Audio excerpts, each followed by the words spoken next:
I heartily welcome the 10th Kannada medium, my dear students, to the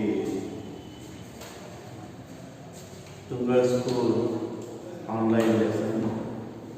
You have already learned the first part of the first lesson, a hero, where Swami, a small boy, was sitting beside his father. By that time, his father was reading a newspaper. So there was a news in the paper that a boy was coming towards the village through the forest path, and he faced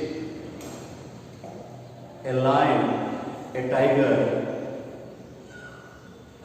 So he was afraid of the tiger and climbed the tree immediately. He showed the great courage, but he stayed there on the tree for a long time, for half a day, till the people coming from that way saw the tiger and killed it. Then he got down. In this way he escaped from the tiger. So this story was told to Swami, and Swami was always sitting beside his grandmother. He didn't have the courage or any other characters. So his father wanted to teach him the lesson of courage. Therefore, he disallowed him to sleep beside his mother as well as his grandmother.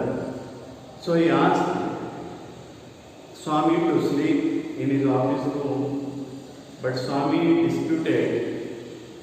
But at last he must have to ready to sleep in the office room of his father. By this time, Swami's father sat gloomily, gazing at the newspaper on the lap. Swami rose silently and tiptoed to his bed in the passage. He used to sleep beside his grandmother. His father ordered him to sleep in his room, in his office room, but Swami didn't want to sleep there. He was afraid of, and a granny was sitting up in her bed and remarked, "Boy, were you already feeling sleepy? Don't you want to hear a story?" He used to listen to the story of his grandmother, then only he would sleep. It was the usual program at night with his grandmother. Swami made wide gesticulations to silence his granny. If his father could hear him and order him to sleep in the office room, so he was silently went to his bed. But that good lady saw nothing. So Swami threw himself on his bed and pulled the blanket over his face. This was what Swami, in order to avoid sleeping in the office room of his father, he pretended that he was sleeping deeply. Granny said, "Don't cover your face. Are you really very sleepy?" She asked whether he was really very sleepy. Swami leaned over and whispered, please shut up, Grandma. Don't talk to me. And I don't let anyone call me even if the house is on fire." So, this was what Swami was doing. When he was asked to sleep in his office room, he didn't want to sleep. So, he made such activities with his grandmother. He warned his grandmother that she should be silent. If I don't sleep at once, he said, perhaps I shall die. He was afraid. He was fearful. He didn't want to sleep in his father's room. He turned over and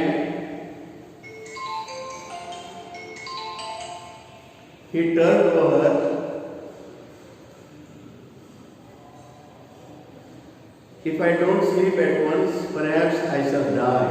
He turned over and curled and snored under the blanket till he found his blanket pulled away by his father. But presently, his father came and stood over him. Swami, get up. He ordered his son to get up. He said he looked like an apparition in the semi-darkness of the passage, which was hit by a cone of light from the hall. Swami stirred and groaned as if in sleep. Father said, get up, Swami. Granny pleaded, why do you disturb him? Get up, Swami, said father for the third time, and Swami got up. So, these paragraphs should be translated so you can understand the Kannada medium students. ಈಗಾಗಲೇ ನಿಮಗೆ ತಿಳಿದಂತೆ ಸ್ವಾಮಿ ಆ ತಂದೆಯ ವೃತ್ತಪತ್ರಿಕೆಯನ್ನು ಕೇಳಿ ಅವನನ್ನು ತನ್ನ office ಕೋಣೆಯಲ್ಲಿ ಮಲಗಲು ಕೇಳಿಕೊಂಡಾಗ ಸ್ವಾಮಿ ಗಾಬರಿಯಾದ, ಭಯಪಟ್ಟ. ಅವನಲ್ಲಿ ಮಲಗಲು ಸಿದ್ಧನಾಗಿರಲಿಲ್ಲ. ಸ್ವಾಮಿಯ ತಂದೆ ಅಲ್ಲೇ ಕೂತಿದ್ದ. ಮತ್ತೆ ಅವನು ಸ್ವಾಮಿ ಯಾರಿಗೂ ತಿಳಿಯದಂತೆ ಯಾವುದೇ ಒಂದು ಧ್ವನಿಯನ್ನು ಮಾಡದೆ ಸಾವಕಾಶವಾಗಿ ಆ ಪ್ಯಾಸೇಜ್ ಕಡೆಗೆ ಹೊರಟ. ಅಲ್ಲಿ ಅವನ ಅಜ್ಜಿ ಇವನಿಗಾಗಿ ದಾರಿ ಕಾಯ್ತಾ ಇದ್ದು. ಅವಳು ಇವನನ್ನು ಕೇಳಿದ್ಳು, ನಿನಗೆ ಬಹಳ ನಿದ್ರೆ ಬಂದಿದೆ ಏನಪ್ಪ ಇವತ್ತು, ನೀನೇನು ದಿನಾಲು ಕೇಳುವಂತೆ ಇವತ್ತು ನೀನು ಕಥೆಯನ್ನು ಕೇಳುವುದಿಲ್ಲವೇ? ಸ್ವಾಮಿ ಮೇಡ್ ವೈಟ್ ಎಸ್ಟಿಕ್ಯುಲೇಷನ್. ಅವನು ಒಂದು ಸೊನ್ನೆಯನ್ನು ಮಾಡಿದ್ದಾರೆ. ಸಮಾಧಾನದಿಂದ ಇರಮ್ಮ, ಸಫಲ ಮಾಡಬೇಡ ತಂದೆ ಕೇಳಿಕೊಂಡ್ರೆ ಅವರು ಬಂದು ನನ್ನನ್ನು ನನ್ನ ಆಫೀಸ್ ರೂಮಿನಲ್ಲಿ ಮಲಗಲು ಹೇಳುವರು. ಆದ್ದರಿಂದ ಸುಮ್ಮನಿರಮ್ಮ ಅಂತ ಅಜ್ಜಿಗೆ ಆತ ಕೇಳಿಕೊಂಡ. But that good lady was nothing. So Swami threw himself on his bed and pulled the blanket over his face. ತಂದೆಗೆ ತಿಳಿಯಲಾಗದಂತೆ ಆ ಬ್ಲ್ಯಾಂಕೆಟನ್ನು ಮುಖದ ಮೇಲೆ ಹೊದ್ದುಕೊಂಡು ಮಲಗಿದಂತೆ ನಟನೆಯನ್ನು ಮಾಡಲಾಗುತ್ತದ. He pretended that he was sleeping deeply. Granny said, don't cover your face. ಅವಳು ಹೇಳಿದ್ದು, ಅಜ್ಜಿ ನಿನ್ನ ಮುಖವನ್ನು ಮುಚ್ಚಿಕೊಳ್ಳಬೇಡಪ್ಪ. Are you really very sleepy? ಇವತ್ತು ಬಹಳ ನೀನು ನಿದ್ರೆ ಬಂದಿದೆಯೇ? Swami leant over and whispered. Swami ಅಲ್ಲಿ ಸಮಾಧಾನದಿಂದ ಕದ್ದು ಧ್ವನಿಯಲ್ಲಿ ಹೇಳಿದ, please please shut up granny. ಬಾಯ್ ಮುಚ್ಚಮ್ಮ. Don't talk to me. ನನ್ನ ಜೊತೆ ಮಾತನಾಡಬೇಡ. And don't let anyone call me even if the house is on fire. ಅವನಿಗೆ ಎಷ್ಟು ಭಯ ಆಗಿತ್ತಂದ್ರೆ ಮನೆಗೆ ಬೆಂಕಿ ಹತ್ತಿದ್ರು ಸಹಿತ ನೀನು ನನ್ನನ್ನು ಎಬ್ಬಿಸಬೇಡ. If I don't sleep at once, ನಾನು ಈಗಿಂದ ಈಗ ಮಲಗದೇ ಇದ್ದರೆ perhaps I shall die. ನಾನು ಸತ್ತು ಹೋಗ್ತೀನಿ. He turned over and curled and snored under the blanket till he found his blanket pulled away. ಎಲ್ಲಿವರೆಗೆ ಮಲಗಿಕೊಂಡ ಅಂದ್ರೆ ಆ ಬ್ಲ್ಯಾಂಕೆಟ್ ಅವನ ಮೇಲಿಂದ ತೆಗೆದು ಅವ್ರ ತಂದೆ ತೆಗೆಯುವವರೆಗೆ ಅವನು ಮಲಗುವ ಒಂದು ನಟನೆಯನ್ನು ಅಲ್ಲಿ ಮಾಡ್ತಾ ಇದ್ದ. Presently his father came and stood over him. ಅಷ್ಟರಲ್ಲಿ ಅವ್ರ ತಂದೆ ಅಲ್ಲಿ ಬಂದರು. ಸ್ವಾಮಿ ಗೆಡಾಕ್ ಬರ್ತಾನೆ, ಹೇಳೋ ಮೇಲೆ ಹೇಳೋ ನೀನು. ಹಿ ಸೆಡ್, ಅವನನ್ನು he looked like an apparition in the semi darkness of the passage. ಆ ಪ್ಯಾಸೇಜ್ನಲ್ಲಿ ಒಂದು ಭೂತದಂತೆ ದೇವಿನಂತೆ ಕಾಣುತ್ತಿದ್ದ ಅವರ ತಂದೆ ಅವನಿಗೆ. Which was lit by a cone of light from the hall. ಆ ಹಾಲ್ನಿಂದ ಸ್ವಲ್ಪ ಅಲ್ಲಿ ಬೆಳಕು ಬರ್ತಾ ಇತ್ತು. ಸ್ವಾಮಿ ಸ್ಟರ್ಡ್ ಆ್ಯಂಡ್ ಸ್ನೋರ್ಡ್. ಸ್ವಾಮಿ ಅಲ್ಲೇ ಒದ್ದಾಡಿದ ಮತ್ತು ಒಂದು ಸ್ನೋರ್ಡ್ ಅನ್ನು ಧ್ವನಿಯನ್ನು ಮಾಡಹತ್ತಿದ. ಆ್ಯಸ್ ಇಫ್ ಇನ್ ಸ್ಲೀಪ್, ಮಲಗಿದವರಂತೆ ನಟನೆ ಮಾಡಿದ. ಫಾದರ್ ಸೈಡ್, ಅವ್ರ ತಂದೆಗೆ ಇದೆಲ್ಲ ಗೊತ್ತಿತ್ತು. Get up Swami, granny pleaded. Granny ಹೇಳಿದ್ರು, why do you disturb him? ಯಾಕಪ್ಪ ನೀನು ಆ ಮಗುವಿಗೆ ಯಾಕೆ ತೊಂದರೆ ಕೊಡ್ತಾ ಇದ್ದೀಯಾ? ಮಲಗಲಿ ಬಿಡು ಇಲ್ಲಿ. Get up Swami said father. ತಂದೆ ಅಂದರು, ಹೇಳೋ ಎದ್ದೇಳು. 3 ಸಲ ಹೇಳಿದ್ರು. Third time and Swami got. Swami ಎದ್ದ. Father rolled up his bed. ತಾವೇ ಆ ಹಾಸಿಗೆಗಳನ್ನು ಮಡಚಿ ತಮ್ಮ ಬಗಲಲ್ಲಿ ಇಟ್ಕೊಂಡ್ರು. Took it under his arm. ತಮ್ಮ ಬಗಲಲ್ಲಿ ಇಟ್ಕೊಂಡು ಆ್ಯಂಡ್ ಸೆಡ್ ಅಂದರು, ಕಮ್ ವಿತ್ ಮೀ ಸ್ವಾಮಿ, ನನ್ನ ಜೊತೆಯಲ್ಲಿ ಬಾರೋ. ಲುಕ್ಡ್ ಎಟ್ ಗ್ರಾನಿ. ಸ್ವಾಮಿ ಏನು ಮಾಡಿದ?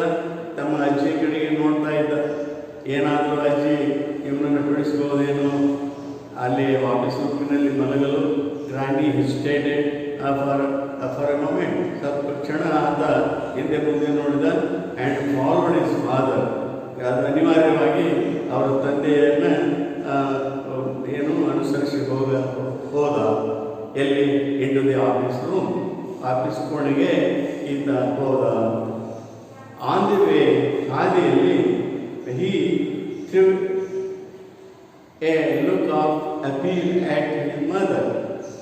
ತಾಯಿ ಕಡೆಗೆ ಒಂದು ಆಶೆ ಕಣ್ಣಿನಿಂದ ನೋಡಿದ.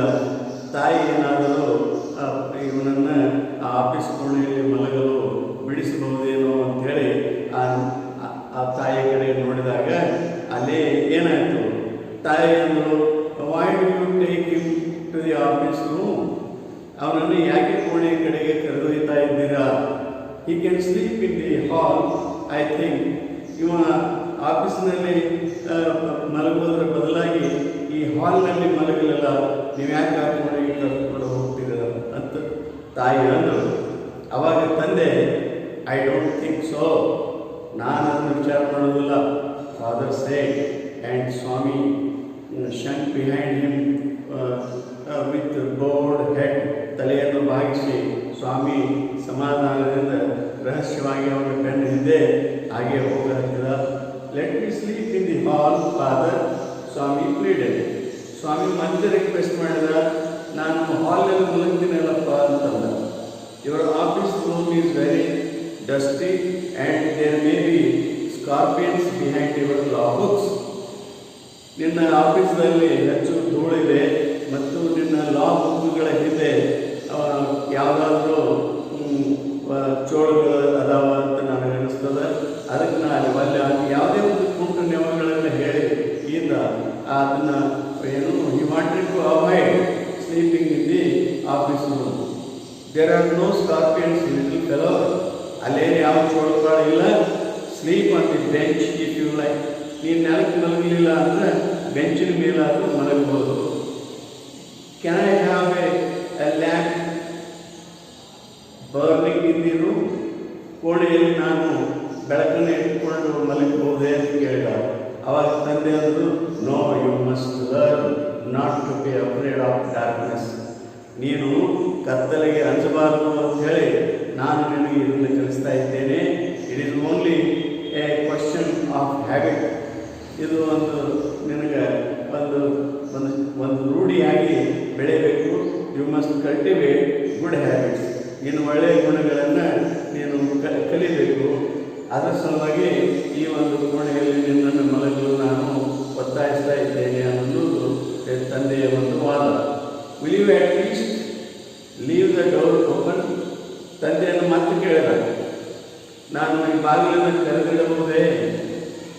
ಆಲ್ ರೈಟ್, ಹೌದು ಇಡು, ಆಗ ನೀನು but promise you won't roll up your bed and go to your granny's side at night. ರಾತ್ರಿ ಹಗಲು ಎದ್ದು ನೀನು ಹಾಸಿಗೆ ತಗೊಂಡು ಮತ್ತೆ ಆ ಅಜ್ಜಿಯ ಮಗಳಲ್ಲಿ ಮಲಗಲು ಹೋಗಬೇಡ. ಇದು ನಿನಗೆ ನಾನು ವಾರ್ನಿಂಗ್ ಕೊಡ್ತಾ ಇದ್ದೇನೆ. ಅದಕ್ಕಾಗಿ ನೀನು ಆ ಬೆಳಕನ್ನು ಕೋಣೆ ಒಂದು ಬಾಗಿಲನ್ನು ತೆರೆದಿಟ್ಟುಕೊಳ್ಳಬಹುದು. He permitted his son to open the door if you do it. ನೀನೇನಾದರೂ ಬಾಗಿಲ ತೆರೆದು ಅಜ್ಜಿ ಕಡೆಗೆ ಹೋದೆ ಅಂದರೆ I will make you the laughing stock of your school. ನಿನ್ನ ಶಾಲೆ ಒಳಗೆ ನಿಂದೆಲ್ಲ ಹೇಳಿ ನಿನ್ನ ಬಗ್ಗೆ ನಗುವನ್ನು ಮಾಡ್ತೀನಿ, ನಿನ್ನ ಬಗ್ಗೆ ಅಪಹಾಸ್ಯ ಮಾಡುವ ಹಾಗೆ ಮಾಡ್ತೀನಿ ಅಂತ ಹೇಳಿ ಆ ತಂದೆ ಇವನಿಗೆ ಒಂದು ಎಚ್ಚರಿಕೆಯನ್ನು ಕೊಡ್ತಾರೆ. ಆ ತಂದೆಗೆ ಏನು ಕೈ ಇರ್ತದೆ? He wanted to teach him to cultivate the good habits. He should not have any fear. ಅವನಿಗೆ ಯಾವುದೇ ಭಯ ಇರಬಾರ್ದು. ಆ ಭಯದಿಂದ ಮುಕ್ತನಾಗಬೇಕು. ಅಜ್ಜಿಯ ಮಕ್ಕಳಲ್ಲಿ ಅಥವಾ ತಾಯಿ ಮಕ್ಕಳಲ್ಲಿ ಮಲಗಿಕೊಳ್ಳುವುದರಿಂದ ಅವನು ಅದೇ ರೀತಿಯಲ್ಲಿ ಬೆಳೆದರೆ ಅವನಿಗೆ ಉಳಿದ ಗುಣಗಳು ಅವನಲ್ಲಿ ಬರಲಿಕ್ಕಿಲ್ಲ ಅನ್ನೋದು ತಂದೆಯ ಒಂದು ಅನಿಸಿಕೆ. ಆ ಕಾರಣಕ್ಕಾಗಿಯೇ ಸ್ವಾಮಿಯನ್ನು ಅಲ್ಲಿ ಮಲಗಲು ಆತ ತನ್ನ ಕೋಣೆಯಲ್ಲಿ ಮಲಗಿ ಆ ಅನೇಕ ಒಳ್ಳೆಯ ಗುಣಗಳನ್ನು ಕಲೀಲಿ ಮಗ, ಭಯದಿಂದ ಪಾರಾಗಲಿ ಮತ್ತು ಬೇರೆ ಬೇರೆ ಗುಣಗಳನ್ನು ಕಲಿತು ದೊಡ್ಡವನಾದಾಗ ಆತನಲ್ಲಿ ಧೈರ್ಯ ಮತ್ತು ಇವೆಲ್ಲ ಅನೇಕ ಗುಣಗಳು ಅವರಲ್ಲಿ ಬರ್ಬೋದು ಅನ್ನೋದು ತಂದೆಯ ಒಂದು ವಾದ. ಆದ್ದರಿಂದ ಇದು ಎರಡನೇ